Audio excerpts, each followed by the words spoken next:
Welcome back. We have completed our study of the book of Proverbs through our Explore the Bible series. If you have your Sunday school book, you're aware of that. There's 2 more sessions in this quarter with a 13-week quarter. And by no means have we completed our study of the book of Proverbs. That's an ongoing study which we will all be challenged with for quite some time, and I believe for the rest of our lives, if we want to apply those truths. If you have your Explore the Bible Sunday school book, then you would know that the next 2 sessions are built around the Song of Solomon. And wonderful study. Going to let you do that on your own. In this format, I felt like it would be a little bit difficult to try to communicate. And so I'm going to skip that. Miss Harriet's also skipping that, and she gave me a wonderful idea because she's going to do 2 lessons out of the book of Ecclesiastes. And so I kind of cheated and said, well, I'm going to follow that plan. So we're going to do that. And so what we're going to do today is an overview of the first 4 chapters of the book of Ecclesiastes.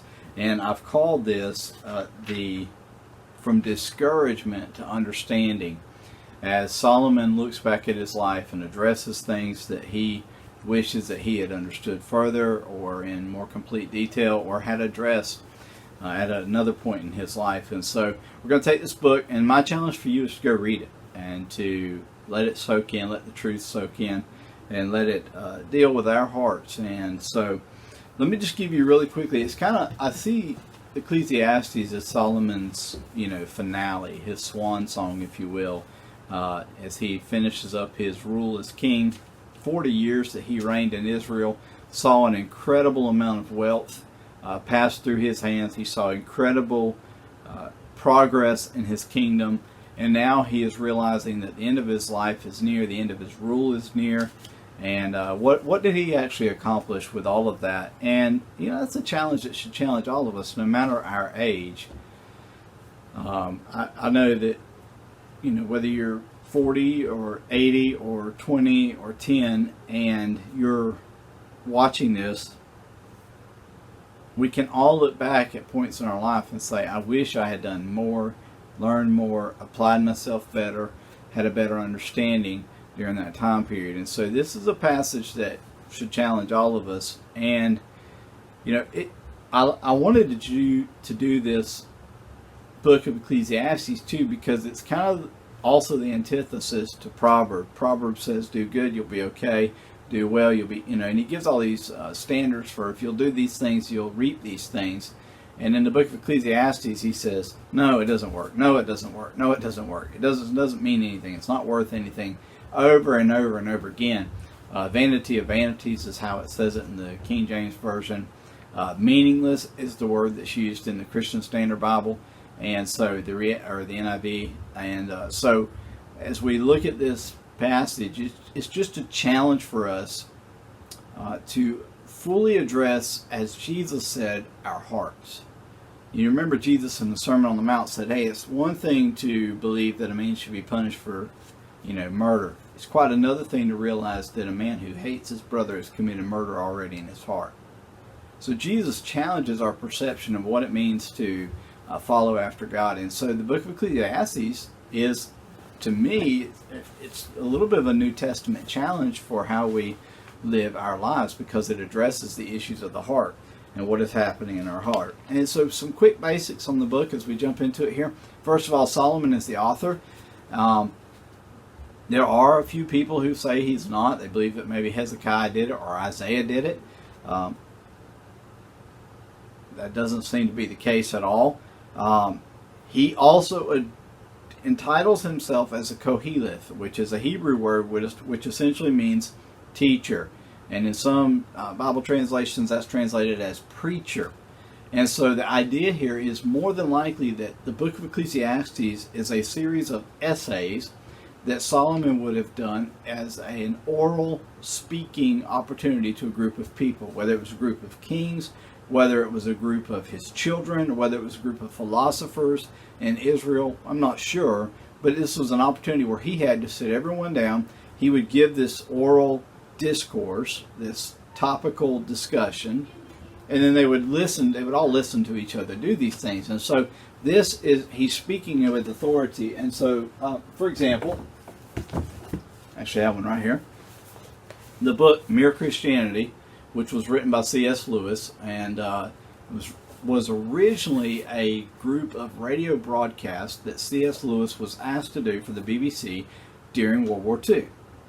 Now, I don't know if you knew that or not, but it was a group of broadcasts. He was asked to do a series of essays, and so he started doing them. And they said that the people of England need a morale boost, and they need to hear from someone who has a spiritual character and someone who believes there's something greater happening here than we can see. And so C.S. Lewis did that, and from that came the book Mere Christianity. So the book of Ecclesiastes is a very similar thing. Solomon was asked to do, or chose to do, a series of discourses on this topic, and he did, and now we have them combined in the book of Ecclesiastes. So the purpose of these discourses is to show that when man makes his pursuits, food, material wealth, status, all those things, when he makes those the chief end, in other words, when he says, I will be happy when I have X, or when I have done X, or when I have gone this place, when I eat steak every meal, or when I have a big house, or when I have, this amount of money in my bank account, when man makes his pursuits the end, it's folly. Total, absolute destruction, vanity of vanities, everything is meaningless. Okay? That's his purpose. That's what he exposes. His conclusion is to show that the actual possession of whatever item, whatever material item, whatever food item, whatever position item, whatever man actually had, is what's good. And it's a really challenging thing because in our culture, we believe that more is better, and more is better, and more is better, and get more, and get more, and get more, and do more, and have more. And we're realizing how antithetical that is to the sustaining of life. We will literally destroy our earth in an attempt to have more things. Okay, and so he shows that. And so let me just give you some of his conclusions. For example, he says, enjoy your food, enjoy your day. And I'm going to give you an illustration of that from a personal illustration that I realized myself last night as I was getting ready and cleaning up from supper. So we're going to jump in. We're going to go chapters 1, 2, 3, and 4, and we're going to hit just a couple verses out of each chapter. And so challenges to read them. So because what Solomon does is he basically starts out saying it's terrible, it's terrible, it's terrible, but then there is this. And then he goes, it's terrible, it's terrible, it's terrible, but then again, I did learn this. And then he says, it's terrible, it's terrible, it's terrible. Well, here's some little bit of good. And so that's his system. And so we're going to look at the terrible things in chapters 1 through 4. And then we're going to come back and look at 3 things that he said he learned after those terrible things. So we're going to do chapter 1. We're going to read verses 1 through 5. And then we're going to look at verse 15 and 18. Real quick on all these. Just real quick readings and then just an observation. And we'll go to the next passage. The words of the teacher, son of David, king in Jerusalem. Sure sounds like Solomon. Meaningless, meaningless, says the teacher. Utterly meaningless, everything is meaningless.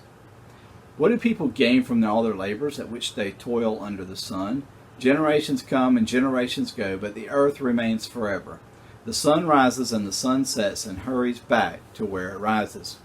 Solomon starts out with this saying, everything is meaningless. And by the way, I got proof for you. Just look at the system and the way the earth works. Okay? So, it says no matter what you do, it's all meaningless. Then he makes a philosophical statement. He doesn't say that just living is meaningless. He says the pursuit of anything that is beyond our typical, easily understood reality is also meaningless. Look at verse 15. What is crooked cannot be straightened. What is lacking cannot be counted. Not only is everything else meaningless, but wisdom itself is meaningless. Look at verse 15. He says, what is crooked cannot be straightened, and what is lacking cannot be counted. Solomon says you can't fix it. Man, that's depressing. That's discouraging. We've all felt that. We've probably even said that, but man, that's terrible. It's awful to consider. All right. So the first thing he says is that everything is meaningless, including our attempts to do something about it. The second thing in chapter 2 he says is he begins to deal with the issue of pleasure. And so let's read verses 10 and 11 of chapter 2. He says, I deny myself nothing my eyes desired. I refused my heart no pleasure. My heart took delight in all my labor, and this was the reward of all my toil. Solomon said, I worked hard, I played hard. I deserved it. Yet when I surveyed all that my hands had done and what I had toiled to achieve, everything was meaningless, a chasing after the wind. Nothing was gained under the sun. He said, my pleasure itself was meaningless. It was absolutely worthless. I didn't gain anything from it. Why does he say this? I mean, have we not all potentially felt the same thing? You come back from a vacation, and as you come back, you realize one reality. You got to go back to work. And this kind of seems what Solomon is saying is everything I'm doing to get somewhere and to get something, I'm finding has no good in it whatsoever. Look what he says in chapter 17 through 23, and this is why I believe this is such a challenge here. Is he points to the issue of time and how it's passing him by. He says this in verse 17, So I hated life, because the work that is done under the sun was grievous to me. All of it is meaningless, a chasing after the wind. I hated all the things I had toiled for under the sun, because I must leave them to the one who comes after me. And who knows whether that person will be wise or foolish. You go on vacation, you come back, you got a mess to clean up. You build a business, leave it to someone else, and watch them destroy it. And Solomon's like, man, this is all meaningless. And why? Remember, what Solomon is challenging us with here is not that the work itself is meaningless, it's the pursuit of that with the belief that it is going to be good. In other words, that you're going to be satisfied, that you're going to be content. Solomon's challenge here is that every time I felt like if I had more, I would be content. I'm finding that's not the case, because having more comes with a different set of responsibilities. So, we're going to see that in just a minute when we come to his conclusion about what is good in each of these situations. All right, so that's chapters 1 and 2. And now we're going to look at chapter 3. Because you say, well, wait a minute now. If everything's meaningless, then what good is there? And why should we even do anything? And so Solomon begins to take a little bit of a turn here in chapter 3 with a passage that we're all familiar with, where he says this, there is a time for everything, chapter 3 and verse 1. There is a time for everything and a season for everything under the heavens. Or in a season for every activity under the heavens. And then he goes into the passage that we're very familiar with. A time to be born and a time to die, a time to plant and a time to uproot. So Solomon begins to challenge his own assumptions here by noticing what is beautiful where he is at. Okay? So we're going to see how this is turned. And then in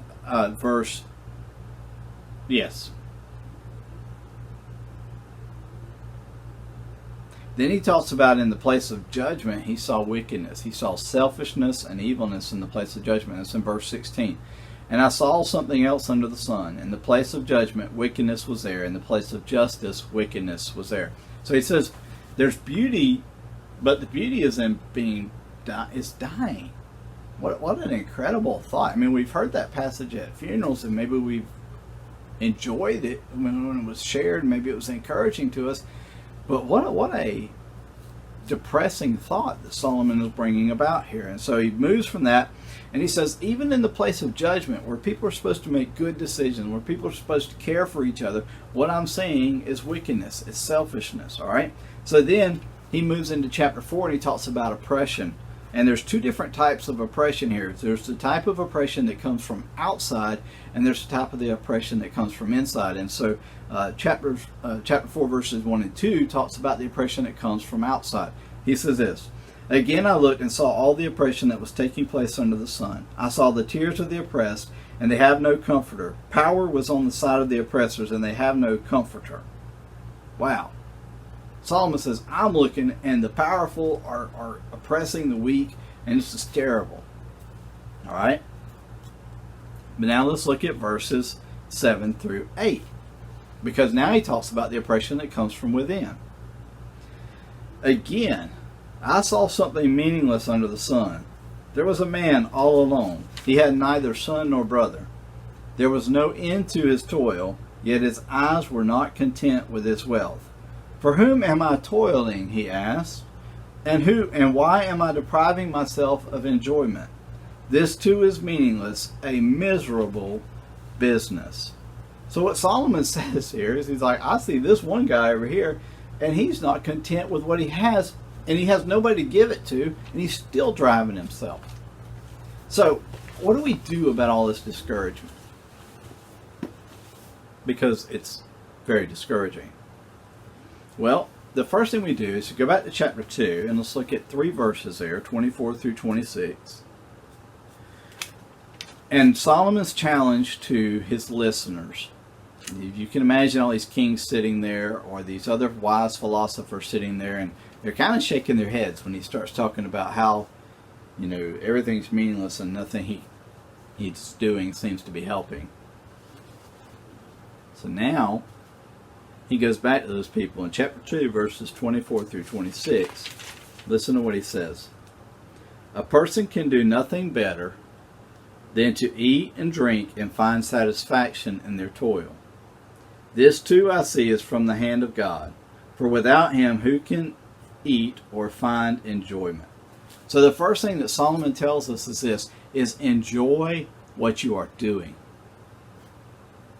He says everything is meaningless because you are doing what you are doing to get something. Solomon said, quit doing what you're doing to get something.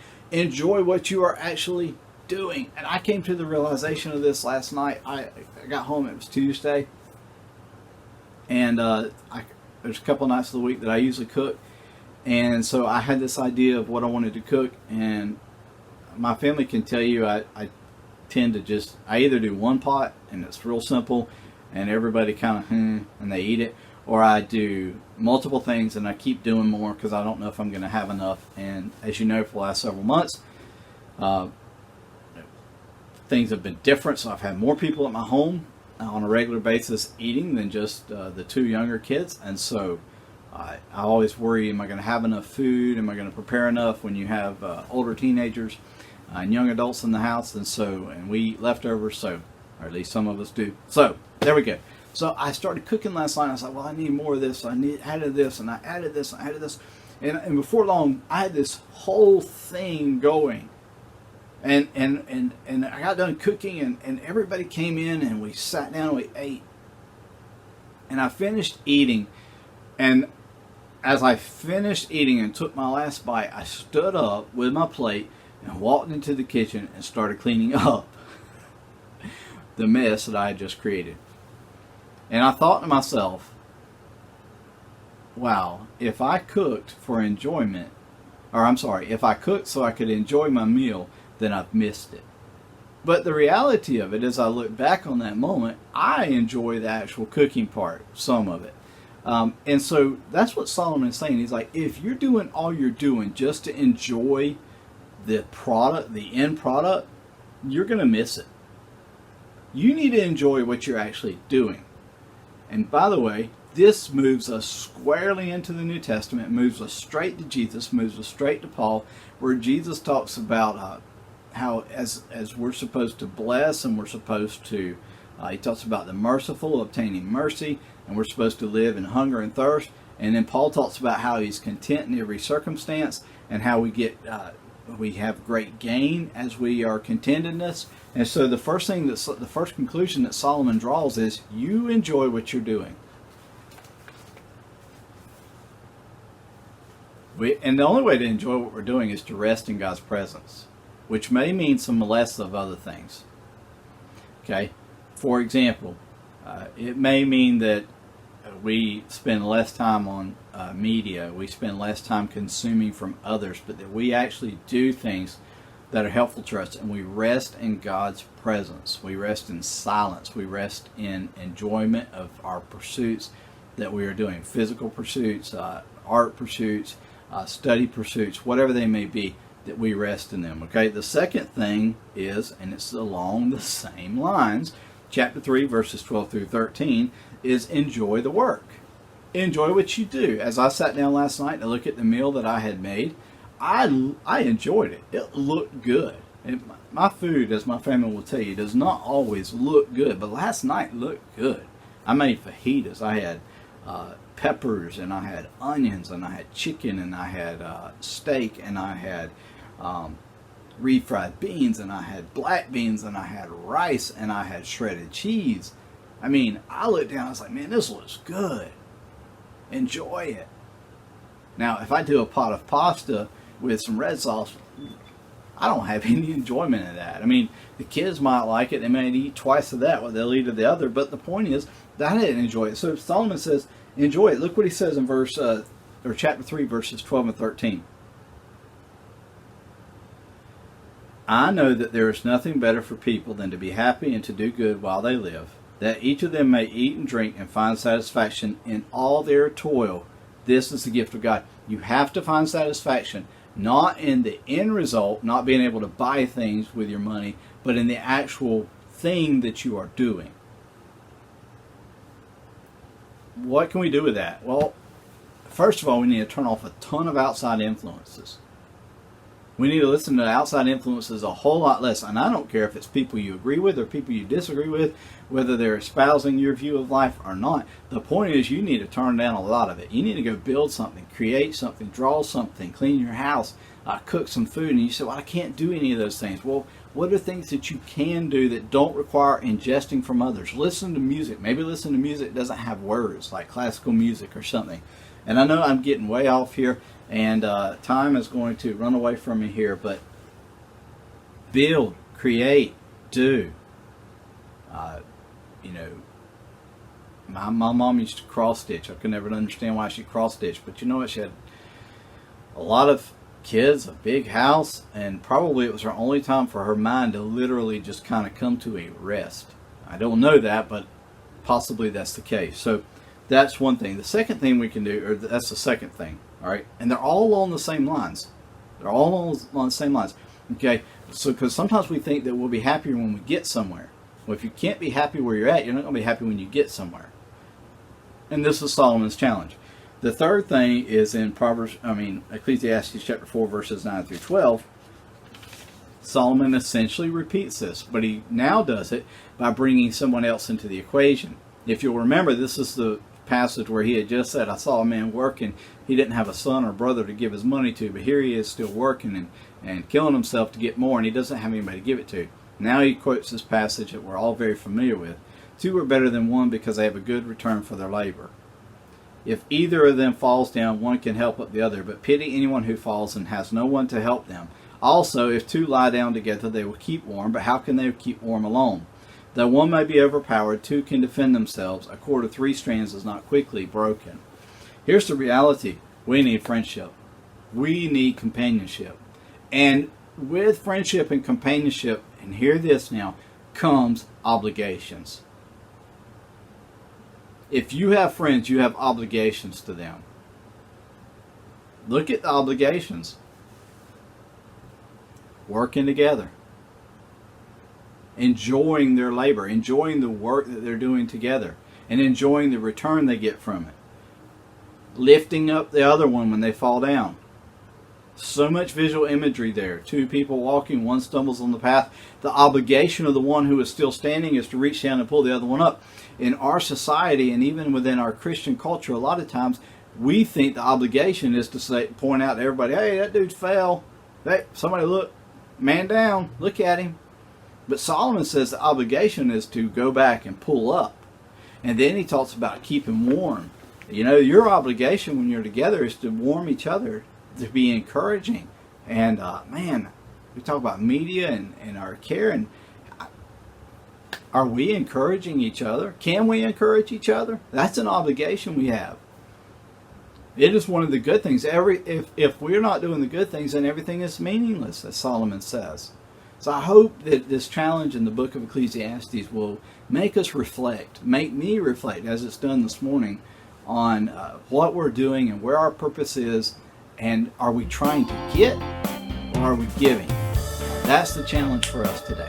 God bless you. Thank you for joining us.